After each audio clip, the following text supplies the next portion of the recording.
안녕하세요. 사랑하는 성도님, 영혼의 샘물 은혜의 자료심을 축복합니다. 구원의 주님이 우리와 함께 하십니다. 우리와 함께 하시는 주님을 찬양합니다. 기도합시다. 주님, 감사합니다. 오늘도 주님의 말씀 앞에 섭니다. 온전히 주님의 말씀 앞에 무릎을 꿇고 기쁨으로 순종하며 아멘으로 받아들일 수 있도록 성령님, 저의 마음을 열어주시고 인도하여 주시옵소서. 주님의 말씀이 저에게는 생명의 양식입니다. 주님의 말씀 없이 살 수 없고 승리할 수 없기에 오늘도 주님의 말씀을 의지합니다. 말씀 위에 세워지는 삶, 말씀으로 깊어지고 성장하고 성숙하는 저의 삶 되게 하여 주시옵소서. 예수님 이름으로 기도합니다. 아멘. 오늘 말씀은 예레미야 37장 11절에서 21절입니다.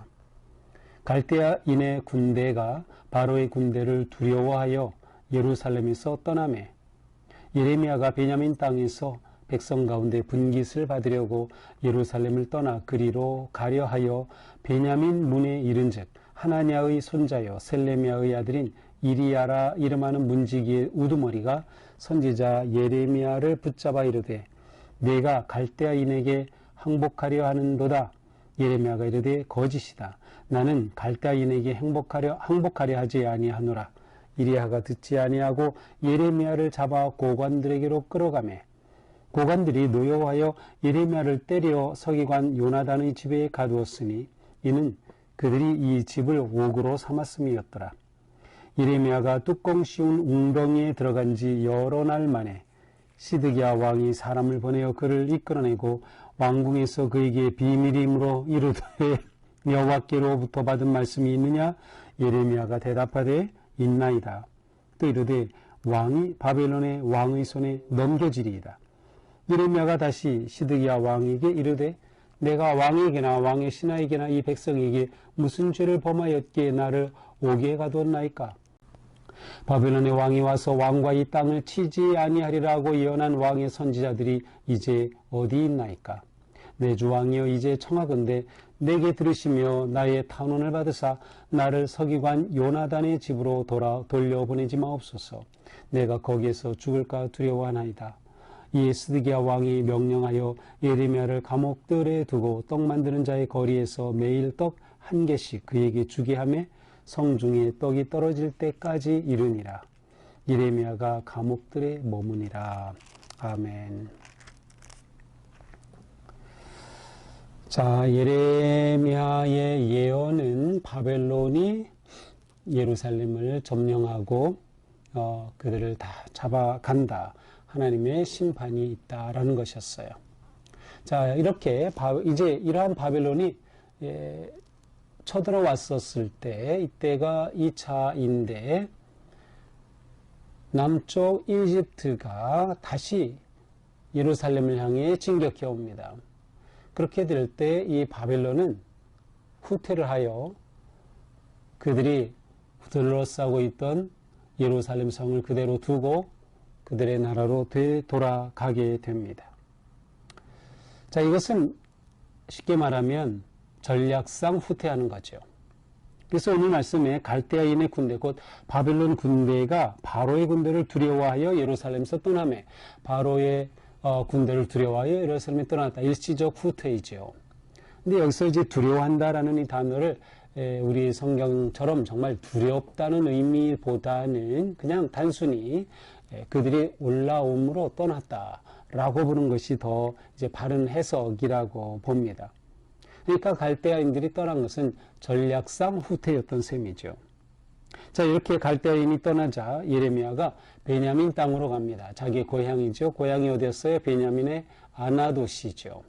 바로 베냐민으로 가서 그 땅으로 가서 백성 가운데 분깃을 받으려고 예루살렘을 떠나 그리로 가려 하여, 자, 분깃을 받으려고는 유산입니다. 그가 물려받을 유산이 있었던 것 같습니다. 아니면 32장에서 아나돗의 고향에 밭을 사라, 땅을 사라라는 그런 말씀에 따라서 예레미야가 그 땅을 산 기록이 나오죠.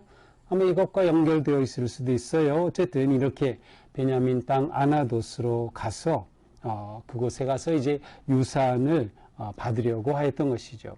자, 이렇게 하여서 베냐민의 문에 이르렀습니다. 베냐민의 문, 베냐민 지파 그 성읍으로 들어가는 문이겠죠. 자, 거기에 이르렀는데 하나냐의 손자고 셀레미야의 아들인 이리야라는 사람이 그 문을 지키는 경비병의 대장이었어요. 자, 그 경비병 대장인 이리야가 예레미야가 들어오는 것을 보고 그를 잡습니다. 체포합니다. 그러면서 죄명이 뭡니까? 네가 갈대아인에게 항복하려 하는 데다. 네가 바벨론에게 항복하려고 하지? 라고 하는 그러한 죄명을 씌워서 예레미야를 체포하는 것입니다. 그러나 예레미야는 바벨론에 항복하려고 하는 게 아니었어요. 비록 예레미야는 바벨론이 와서 예루살렘을 다 점령할 것이다, 정복할 것이다 라고 예언은 했지만 바벨론에 대해서 예레미야가 정치적으로 친바벨론 아니면 친애국 이것은 아니었던 것이에요.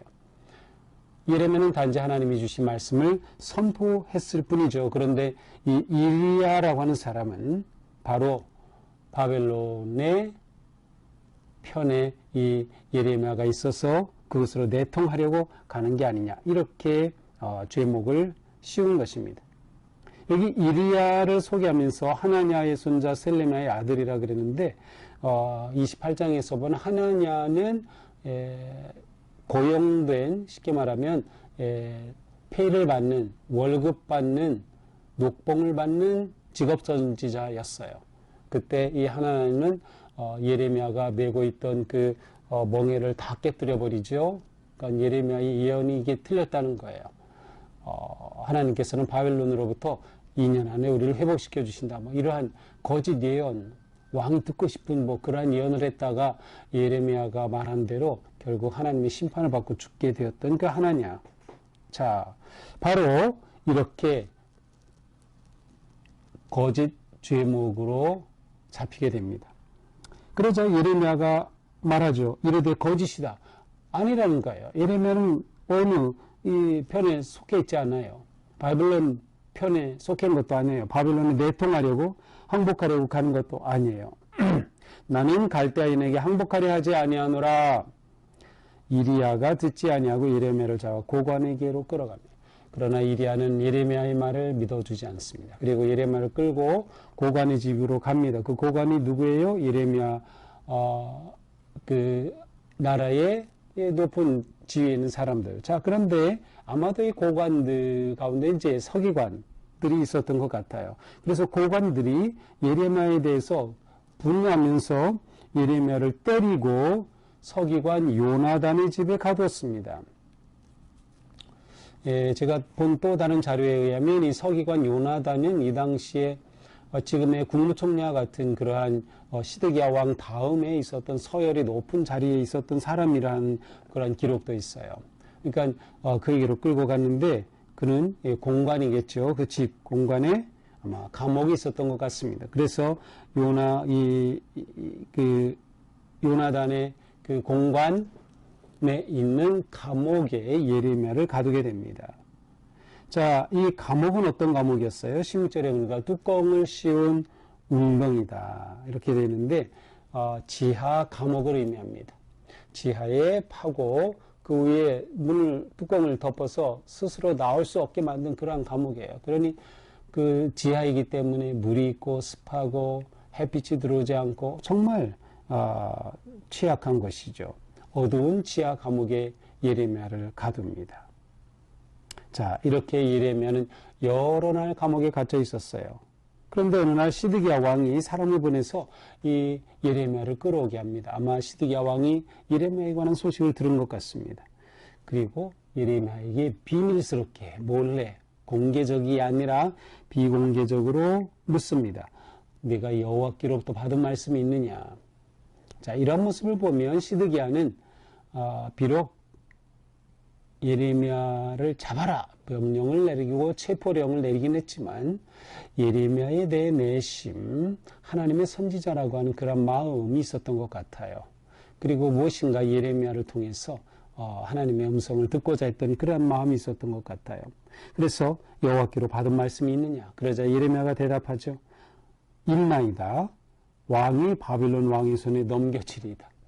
있습니다. 그런데 기껏 하는 말이 왕이 바벨론 왕의 손에 넘겨질 것입니다. 잡혀갈 것입니다. 라는 겁니다. 이것은 37장 7절, 8절에 나온, 그러니까 어제 본문에서 예언한 그 내용과 똑같아요. 어제 어떻게 됐어요? 갈대아인이 와서 이 성을 쳐서 빼앗아 불사를 것이다. 이것은 일관된 예레미야의 예언입니다. 이것과 같은 맥락이 있어요. 바벨론 왕의 손에 넘겨질 것입니다. 예레미야가 다시 시드기야 왕에게 또 말합니다. 18절 왕에게나 왕의 신하에게나 이 백성에게 무슨 죄를 범하였기에 나를 오게 가뒀습니까? 내가 무슨 죄가 있다고 나를 오게 가뒀습니까? 예레미야가 죄가 있어요? 없어요? 없죠. 예레미야가 한 것은 무엇이에요? 오직 하나님이 주신 말씀 그대로 선포한 것이 예레미야가 한 일이에요. 진짜 선지자죠. 진짜 예언자죠. 왜냐하면 하나님이 주신 말씀을 그대로 선포하니까. 그러나 거짓 선지자들, 고용된 어용 선지자들은 왕이 듣고 싶어하는 말, 백성들이 듣고 싶어하는 말을 하는 거예요. 하나님이 주신 말은 아무 상관이 없어요. 왕이 듣고 싶은 말만 하는 거죠. 이런 점에서 예레미야는 진정한 선지자였어요. 그러면서 묻습니다. 바벨론의 왕이 와서 왕과 이 땅을 치지 아니하리라고 한 왕이 예언한 선지자들이 어디 있습니까? 지금 어디에 있습니까? 그렇죠. 앞에서 예레미야의 예언에 반대하고 거꾸로 바벨론 왕이 오지 않는다. 우리를 침략하지 않는다. 우리는 오히려 포로가 풀려난다라고 거짓 예언했던 그 예언자들이 지금 어디 있습니까? 라고 묻는 거예요. 내 주 왕이여 이제 청하건대 내게 들으시며 내게 한 말 잘 들으셔야 합니다. 그리고 또 청원하죠. 탄원을 받으사 나를 서기관 요나단의 집으로 돌려보내지 마소서. 감옥에 있는 예레미야를 꺼내왔는데 나를 다시 거기에 돌려보내지 마세요. 얼마나 예레미야가 거기서 고통을 겪었는지를 말해줍니다. 내가 거기에서 죽을까 두려워하나이다. 거기 가면 죽는 거예요. 그러면 예레미야가 시드기야에게 간절히 호소합니다. 거기로 다시 보내지 마시오. 그런데 시드기야가 정말 이 예레미야를 그곳으로 다시 보내지 않아요. 그리고 예레미야를 감옥의 뜰에 둡니다. 뜰에 거주하게 감금하죠. 그리고 매일 떡 한 개씩을 주어서 살게 합니다. 언제까지? 성중에 떡이 떨어진다. 성이 망한다는 거죠. 기근이 오고 아무것도 없는 심판을 받는 그때까지. 이렇게 감옥에 가두게 됩니다. 물론 지하 감옥에 넣지는 않고 뜰에 머물게 하였습니다. 하지만 이러한 배려는 이제 오래가지 못하게 되죠. 또 다른 사건이 일어나죠. 그것이 바로 이제 내일 본문이에요. 자, 오늘 말씀을 보면서 우리는 예레미야가 웅덩이 감옥, 지하 감옥에 던져지는 것을 봅니다. 웅덩이에 던져져요. 자, 웅덩이라는 단어를 들으면 저는 요셉이 떠오릅니다. 창세기에 나온 요셉이 형들에게 미움을 받아서 옷이 다 벗겨지고 웅덩이에 던져졌던 것이죠. 예레미야는 하나님의 사람이지만 하나님의 사람이 웅덩이에 던져질 때가 있다라는 것을 우리는 볼 수 있어요. 거룩하고 의로운 믿음의 길을 걷는 성도에게도 웅덩이에 던져지는 때가 있다. 다시 말하면 삶의 위기와 고난과 역경과 아픔이 또 실패가 있다라는 것이죠. 그러니까 우리에게 이런 어려움이 다가올 때 우리는 이상하게 여길 필요가 없어요. 우리에게 필요한 것은 이 일을 통해 하나님께서 나에게 무엇을 말씀하시는가를 우리는 물어야 하고 그 하나님을 찾고 하나님을 구하면 되는 것이죠. 자, 이러한 상황에서 예레미야는 어떻게 합니까? 사명을 놓치지 않습니다. 하나님이 주신 말씀을 그대로 선포합니다. 그는 감옥에 갇히지만 그 자리에서도 하나님 향한 마음을 놓치지 않았어요. 왕이 불렀을 때 하나님 주신 말씀을 그대로 전했어요. 왕이 듣고 화날 거라는 거 알죠. 왕이 분노할 거라는 거 알죠. 그럼에도 불구하고 하나님의 말씀 그대로 선포하는 거예요. 완전히 철저히 사명에 헌신하고 있는 모습을 보여주고 있습니다. 그의 믿음을 굽히지 않습니다. 자, 이것이 우리의 모습이어야 되는 거죠. 우리가 믿음 생활할 때 믿음 열심히 기도하고 예배하고 헌신함에도 불구하고 우리에게 어려움이 다가올 때 우리는 그때가 중요해요. 그때에도 우리의 믿음을 지켜내느냐, 그때에도 우리의 사명을 붙잡느냐라는 것이죠. 간혹 위기의 때에 이 믿음의 길을 떠나는 사람들이 안타깝게도 있어요. 우리는 과연 어떻게 할 것인가? 믿음을 굽히지 않은 예레미야를 우리는 보면서 정말 우리가 말씀을 신뢰하고 하나님께서 나와 함께 하심을 신뢰하면서 우리는 끝까지 사명을 감당해야 한다. 끝까지 사명을 감당해야 한다. 시드기야는 예레미야를 통해 분명한 하나님의 뜻을 받지만 그 말씀을 믿음으로 받아들이지 못합니다. 시드기야는 어떻게 했어야 되겠어요? 아, 그렇습니까? 바벨론이 와서 나를 잡아간다는 것입니까? 내가 살아날 길이 있겠습니까? 내가 이러한 심판을 피할 길이 있겠습니까? 물어봐야죠. 이것이 진정한 하나님의 말씀이라고 믿는다면 말이죠. 그러나 시드기야는 그 말씀을 하나님의 말씀으로 받아들이지 못하였습니다. 사실 우리에게 중요한 것은 하나님의 말씀에 순종할 때 거기에 살 길이 있다라는 거예요. 말씀에 순종할 때 살 길이 있다. 때로는 내 뜻과 다르고 내 계획과 다르고 내 시간표와 다르다 할지라도 하나님의 말씀이라면 그 말씀을 따르고 순종하는 것, 내가 손해보더라도 그 말씀을 의지하고 따르는 것, 그것이 진정한 믿음의 사람의 모습이에요. 이것이 예레미야가 보여주는 것이고 우리가 또한 본받아야 할 믿음의 삶인 것이죠. 오늘 우리는 하루 사는 동안 정말 얼마나 하나님의 뜻을 따라 설령 내 뜻대로 되지 않는다 하더라도 내 믿음을 끝까지 지키며 하나님의 선하신 인도하심을 신뢰하며 믿음으로 이기고 승리할 수 있을까? 오늘 우리는 이러한 마음가짐으로 하나님을 의지하면서 오늘 하루도 믿음으로 승리하는 그런 복된 하루가 될 수 있기를 축복합니다. 기도합시다. 주님, 우리의 삶이 웅덩이에 던져질 때에 그때에도 우리는 믿음을 버리지 아니하고 오직 하나님만을 의지하고 사랑하며 담대히 나아갈 수 있기 원합니다. 하나님을 의지하고 사랑하는 그 마음에 주시는 하늘의 평화와 소망과 기쁨을 누리게 하여 주시옵소서. 우리도 때로는 믿음으로 살려다 보니 어려움을 만나기도 하고 바르게 살려다 보니 어려움을 겪기도 합니다. 그럼에도 불구하고 믿음을 포기하지 아니하며 하나님을 따르고 하나님이 원하신 그 길을 담대히 걸어갈 수 있는 저희가 되게 하여 주시옵소서. 오직 믿음으로 승리의 길을 걷는 우리 모두가 될 수 있도록 주님 잡아주시고 인도하여 주시옵소서. 예수님 이름으로 기도합니다. 아멘.